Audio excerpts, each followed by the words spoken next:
പാദപൂജയിൽ ഗവർണർക്ക് മറുപടിയുമായി ബാലസംഘം. കുട്ടികളെ കൊണ്ട് കാൽ പിടിപ്പിക്കുന്നത് ഏത് സംസ്കാരത്തിന്റെ ഭാഗമെന്ന് സംസ്ഥാന പ്രസിഡന്റ് പ്രവിഷ പ്രമോദ് ചോദിച്ചു. കാൽ പിടിച്ചും പൂജ ചെയ്തും നേടിയതല്ല വിദ്യാഭ്യാസത്തിനുള്ള അവകാശമെന്ന് ഓർമ്മിക്കണം.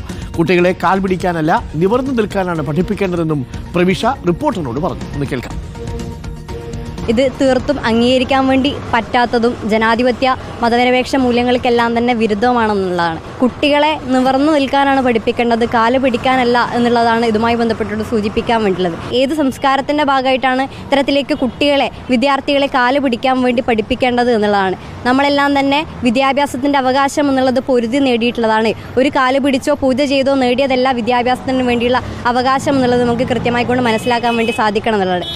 അർജുൻ കല്യാടുണ്ട് കൂടുതൽ വിവരങ്ങളുമായി. അർജുൻ കല്യാട്, എനിക്ക് തോന്നുന്നു ഇടതുപക്ഷത്തെ എല്ലാ പോഷക സംഘടനകളും ഈ പാദപൂജയെ പൂർണ്ണമായിട്ടും എതിർക്കുന്നുണ്ട്. അപ്പോൾ ബാലസംഘത്തിന്റെ പ്രതികരണമാണ് നമ്മൾ കേട്ടത്. ഈ വിഷയത്തിൽ പ്രതിഷേധത്തിനൊക്കെ ഒരുങ്ങുന്നുണ്ടോ ബാലസംഘവും ഡിവൈഎഫ്ഐക്കും SFIക്കും ഒപ്പം? തീർച്ചയായിട്ടും. അതായത് അരുൺ, ഗവർണർ കഴിഞ്ഞ ദിവസം ഈ പാദപൂജയുമായി ബന്ധപ്പെട്ടുകൊണ്ട് നടത്തിയിട്ടുള്ള പ്രതികരണം ഇതൊരു സംസ്കാരത്തിൻ്റെ ഭാഗമാണ് എന്നുള്ളതാണ്. എന്നാൽ ഇപ്പോൾ ബാലസംഘത്തിൻ്റെ സംസ്ഥാന പ്രസിഡന്റ് പ്രവിഷ പ്രമോദ് പറയുന്നത് ഇത് ഏത് സംസ്കാരത്തിൻ്റെ ഭാഗമാണ്?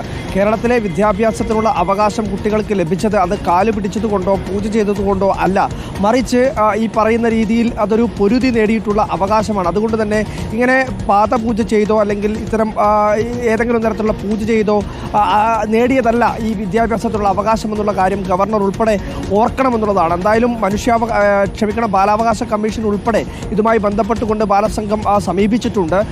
ഈ കൃത്യമായ രീതിയിൽ ഇതിനകത്തൊരു ഇടപെടൽ ഉണ്ടാവണമെന്നുള്ളതാണ് ബാലസംഘം പ്രധാനപ്പെട്ട ആവശ്യമായി ബാലാവകാശ കമ്മീഷനോടും സർക്കാരിനോടുമൊക്കെ ആവശ്യപ്പെട്ടതായി മനസ്സിലാക്കാൻ വേണ്ടി കഴിയുന്നത്. എന്തായാലും ഇതുമായി ബന്ധപ്പെട്ട് ഇടതുപക്ഷ, അധ്യാപക, വിദ്യാർത്ഥി, യുവജന സംഘടനകളെല്ലാം തന്നെ വലിയ രീതിയിലുള്ള പ്രതിഷേധവും പ്രതികരണവും ഒക്കെ ഉയർത്തിയതാണ്.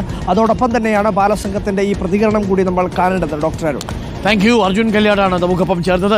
അങ്ങനെയും ഒരു തലമുറ നമ്മുടെ നാട്ടിൽ വളർന്നു വരുന്നുണ്ട്. ആരുടെയും കാലു പിടിക്കാതെയും ഷൂ നക്കാതെയും വളരാൻ കഴിയുന്നു എന്നുള്ളത് ഒരു തലമുറയ്ക്ക് സംബന്ധിച്ച് അഭിമാനിക്കാവുന്ന കാര്യമല്ലേ? ഒന്ന് ആലോചിച്ച് നോക്കൂ.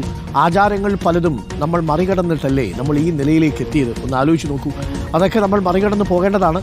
സ്നേഹവും ബഹുമാനവും ഒന്നും കാണിക്കുന്നത് ആരുടെയും കാലിൽ പോയി തൊഴുതിട്ടും ആരുടെയും കാലിൽ പാദം പൂജ ചെയ്തിട്ടും ഒന്നുമല്ല. പകരം ആ മനുഷ്യനെ മനസ്സിലാക്കുക, പറയുന്ന ഉപദേശങ്ങൾ ശിരസാ വഹിക്കുക, അത് കേൾക്കുക, അറിയുക, ഇതൊക്കെയാണ്.